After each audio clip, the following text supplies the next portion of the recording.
Cet événement a pris une telle ampleur qu'il s'agit de la pire catastrophe écologique maritime qu'ait connue la Nouvelle-Zélande.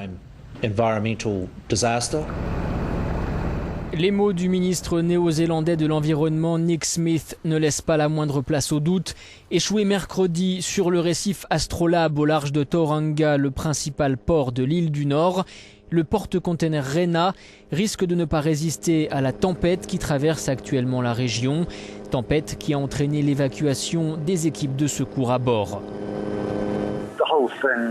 Tout est à la merci de la mer et comme il n'y a plus personne à bord pour le moment, qu'il fait noir, ils ne peuvent pas voir ce qui se passe, raconte ce journaliste joint par téléphone. Aussi, il y a le carburant dans les cuves. Il y a 2 jours, une barge a commencé le pompage des 1700 tonnes de carburant, mais ils ont immédiatement rencontré des problèmes et quelque chose comme 11 tonnes à peine ont pu être récupérées.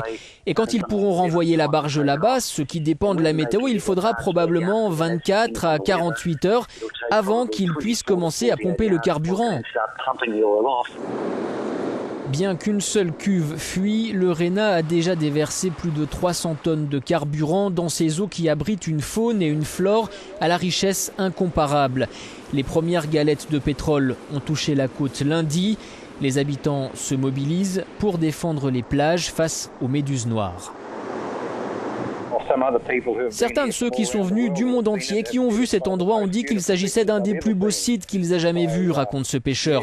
Donc oui, je ne sais pas si je peux dire ça à l'antenne, mais tout le monde ici est en rogne.